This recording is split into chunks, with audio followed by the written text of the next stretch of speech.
Dalawang unit ngayon, Delta and ENC unit. Unahin na natin itong ENC. So guys, ENC 102 or HK416. Familiar naman na kayo dito sa unit na to. Isa to sa mga best-selling unit na meron tayo dito sa store. Dalawang kulay ang meron, color black at saka itong DE. So full metal unit siya guys, may kasamang LiPo battery at saka charger na rin out of the box. Full metal, metal front assembly, metal receiver. So yung receiver niya nakatakip lang yung markings, pero complete markings to. And then naka polymer grip, BCM, HK stock, fully adjustable. Hindi pala na-adjust kasi nakaharang na yung battery doon. So meron siyang front and rear sights, fully adjustable din. And then for the chamber, naka-rotary type chamber siya. And then in the cover niya may HK markings.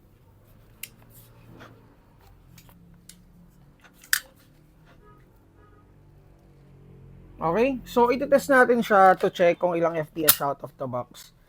And working bolt release pala to ah. Working na rin yung bolt release niya. Yung mga small parts ng mga receiver, metal lahat to. Again, ENC 102. 416. So for the magazine niya is a 300 rounder flash magazine. Ito yung sinususian. Lapit mo konti. Ito yung tool niya. Naikot na to. So ito yung gamit nating susian. Okay? So ayun guys, kung naghahanap kayo ng full metal unit and realistic, ang i-recommend namin sa inyo is ENC unit. The same internal parts naman sila lahat. Magkakaiba lang sila sa physical appearance and dun sa haba ng unit. Test natin. Check nyo na lang guys kung ilang FPS out of the box.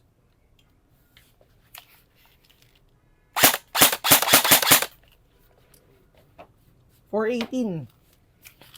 So sabihin na natin na sa siya, range siya ng 410 to 420 out of the box.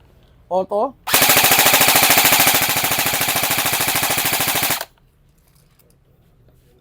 $419. Ang RPS niya is around 13. So again, ENC 102 416, HK416. Okay, punta tayo sa isang unit. Ito naman, Delta unit. Ang code nito, for Delta unit guys, by code na lang tayo. By the way, ang price yata nasa mga 13,000 plus. I-check ko, hindi ako sure eh. Ito, D039 Delta unit. Ang price ito is 11,700. So, ito yung PDW version. Dalawang version ang meron nito, isa yung naka full stock and itong naka PDW. Full metal din siya. Metal front assembly, metal din yung receiver. So, for the receiver, lapit mo konti. Ayan, may naka-engrave marking siya. And then, yung mga small parts niya is may touch ng red. Selector, magazine release, trigger, bolt release. Ito non-working to. Metal charging handle. Naka-rotary type chamber, dust cover, red. And then may folding front and rear sights.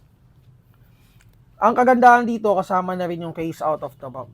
Kasama na yung case. Case ang kasama niya, wala siyang box. And then may LiPo battery na rin at saka charger.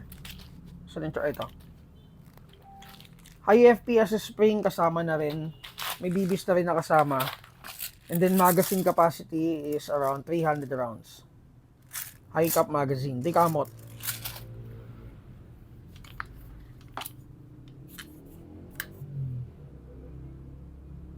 Test natin guys. And kung gusto niyo magpa-COD, pwede kayo magpa-COD sa amin. Mag-PM lang kayo sa page natin. And kung may mga tanong kayo regarding units, huwag kayo mahiya magtanong. PM lang kayo sa Mavs Tactical. Okay, para doon sa mga new subscriber natin dito sa YouTube, Guys, don't forget to follow yung page namin, Mavs Tactical. Okay? And then yung number din namin, nakalagay sa description box. Test natin to.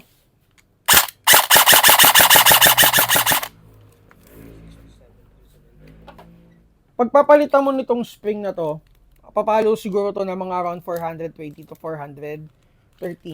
Ito, pang high FPS sa spring. Auto natin guys. Consistent FPS out of the box is around 360 to 370. Okay? Again, Delta D039 PDW color red. So guys, mag-PM lang kayo sa page namin kung may mga tanong kayo regarding units. And don't forget to subscribe